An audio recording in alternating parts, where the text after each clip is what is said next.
can only learn the things, the teachings, the thoughts of the master without so much entering into the practical life of the master. So the fellowship, the discipleship we're talking about here is not only learning about the things of Christ. It's not only reading about Christ, but entering into the life of Christ himself, participating into the experience of Christ, becoming an embodiment of the life of Christ. Therefore, a disciple is not someone who speaks about Christ. A disciple, an adorer of the miraculous infant Jesus, is not someone who speaks about the miraculous infant Jesus. It goes deeper. It's someone who embodies everything that everything about the miraculous infant Jesus. You seek not just to know about. You seek to enter into the life of the master. You seek to be transformed, to be changed by the very life of the master. That you will not just be speaking, because many of the time we can become experts in speaking about our devotion. But when it comes to being example, becoming what we speak about, that's where the problem comes. So someone who enters into the thought of the master and in the experience, the life experience of the master. So here we tend to know Christ not only from the level of the intellect with our brain. We talk about him from what we read in the books. And sister, what I read about Christ, what I hear others speak about him, but I speak of what I know, what I have experienced of him, what I have experienced. Do you have a story? As a disciple must have a personal story of the master. And as adorers of the miraculous infant Jesus, do you have a story on the basis of your own experience of the great master? And it's only when we have arrived at the point of having an experience and the story from our experience of him that we can be called disciples. If we have not arrived at that point, we are not yet disciples, we are students. A student may not even have a relationship with the master. Just come to the class, listen to the master, cram the homework and give it, and that's it. But a follower can say things, can know things, and can even be a replica to a great extent of the master. So a disciple is a replica of the master. And that's what we see it a lot in the apostles. When they do things, how they do things, our master told us, Christ told us, they tried to do things as Christ did. They tried to enter into the mentality of Christ. A disciple. This is to say that discipleship is about entering into the life experience of the master for transformation. At the heart of a discipleship is transformation. We cannot talk about being a disciple without transformation. Father, now the same thing with us. We cannot talk of being authentic priests without the priesthood transforming us. And that's when we stand there in the name of this miraculous infant Jesus, we're supposed to be a replica of Jesus. Simplicity, humility, generosity, prayer life, holiness, forgiveness, compassion, supposed to embody in us. And that's when we become true priests. And that is the same thing. We become true apostles, true disciples. And that is the same thing with us.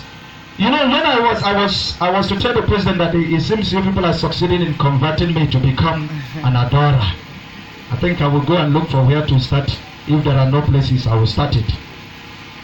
Because reading the history, if where I am they are not active, I will make them active.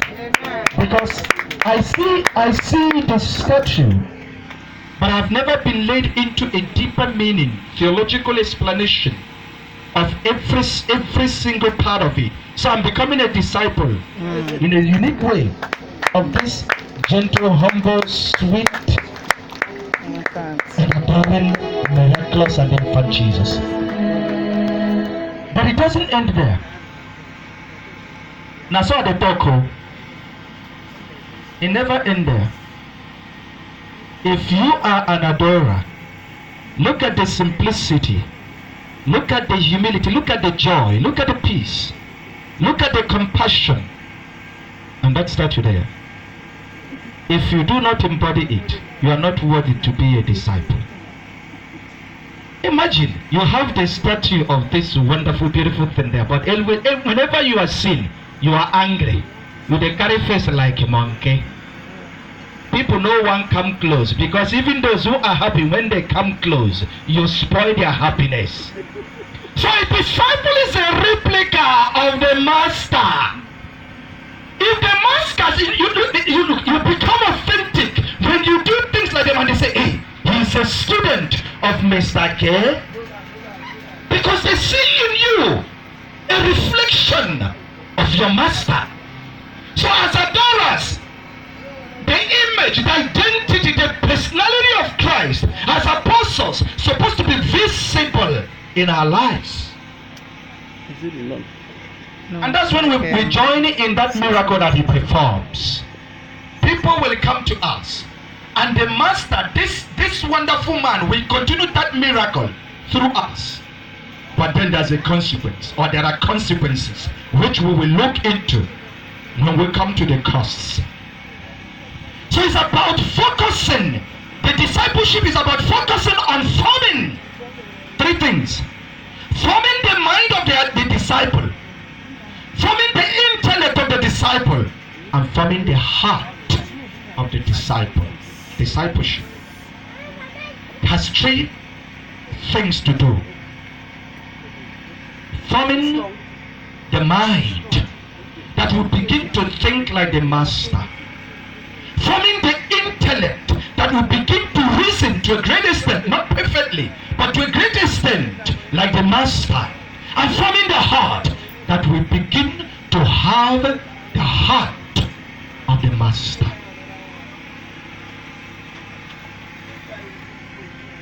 Lord, prepare me a sanctuary, pure and holy,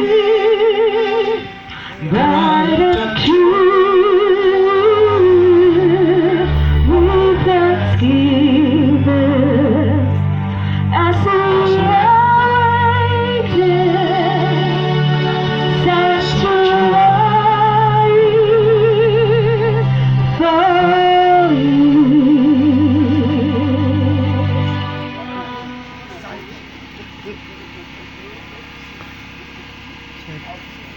Check.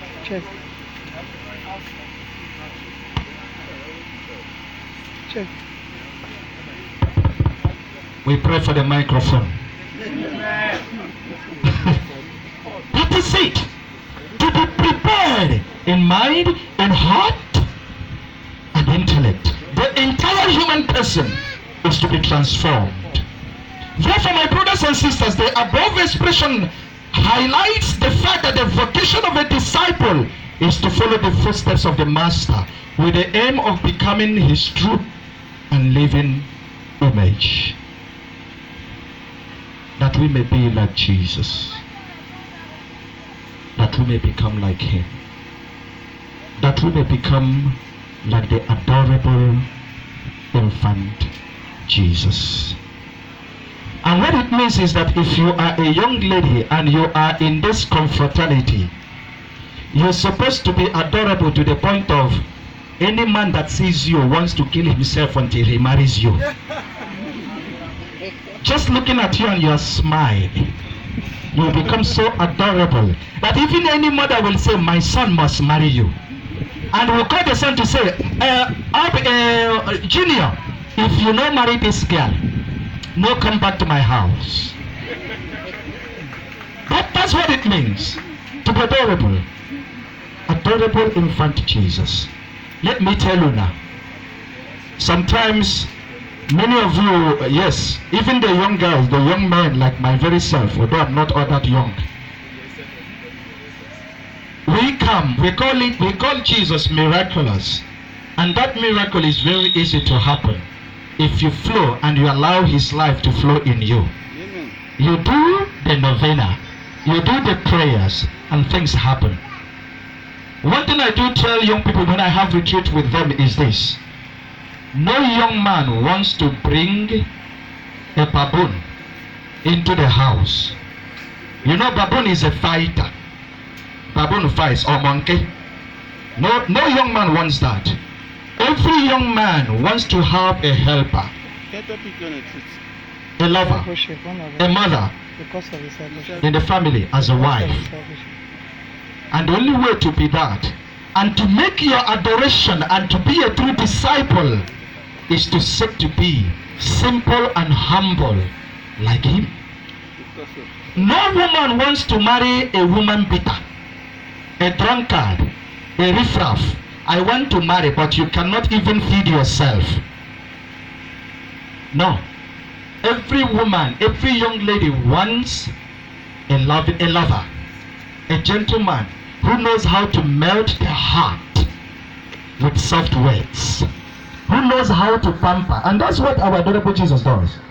Pampers us, gives us attention before himself.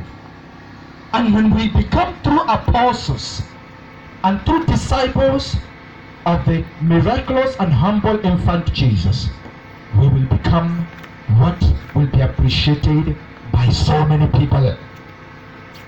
Transformation, becoming like the master. And to be a disciple is to enter into the school of the master. We are all in the school of the infant Jesus, where the Holy Spirit is the headmaster. The proprietor of the school is the infant Jesus. The headmaster is the Holy Spirit. And what is done in this school is to live ourselves to be formed according to his will, not according to our will.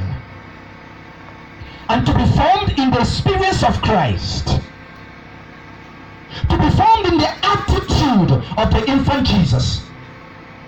To be formed in the world view of the infant Jesus. Not our own world view, we have our own. To be formed in the mentality of the infant Jesus. That's what it means. That's what we've come to do in that school.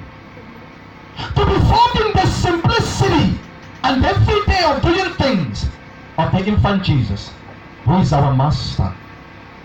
And we do this by participating and practicing everything that the Spirit puts forward to us. Most of the time, you know, it is story and from the Bible.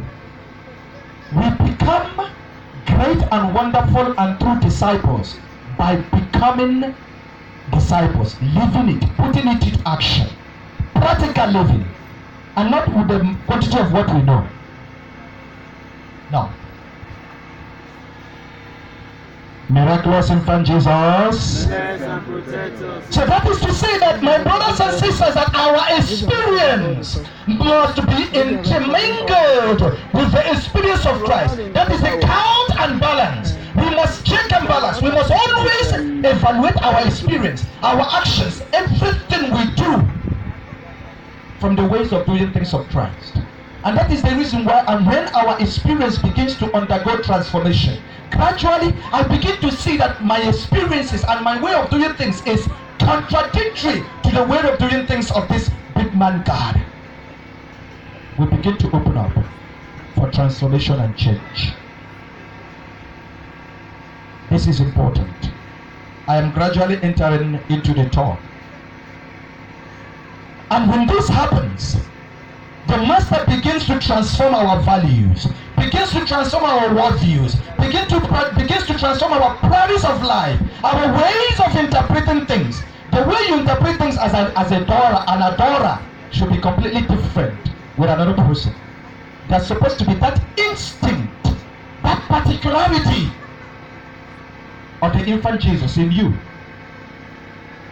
And that is what makes you a unique apostle, a unique disciple. Therefore, discipleship is about an authentic imitation of Christ. Authentic imitation of Christ. Effective imitation. Ephesians chapter 5 verse 1. We get it. Imitation of Christ when it comes to sinners. When it comes to those whom we disagree with. We see 1 Corinthians chapter 11 from verse 1 onwards. My brothers and sisters, it is also important to indicate from the onset that one of the most important things in discipleship is nothing but the personal and real experience of the master. The target of discipleship is on the personal life and the personal experience of the master, because he's the target, not us. And that's the reason why sometimes we want to become the masters ourselves. We want Christ to learn and to adapt to our ways of doing things, and not us adapting to the ways of doing things of Christ. So, experience. And at the same time, it is also important our own personal life experience when it comes to our relationship with Christ. Therefore, a disciple is not concerned with what other people are doing. What they are doing is not my concern. Many people have problems, like the mama who asked a question. God bless you that you had that remorse. And Father gave a wonderful answer. And don't feel guilt again. God has forgiven you. As long as you're back. Whatever is your intention, whatever is the problem, the miraculous infant Jesus will take care of it in Jesus' name. What it means, mommy, is this. If others, when they have problem, they will leave the Catholic Church, you say, me can't pay, I pay. I no go anywhere. If so many people have been telling, why must say the rosary? Nothing that happen. Why you say me? I go say nothing surely. I told me can't pay.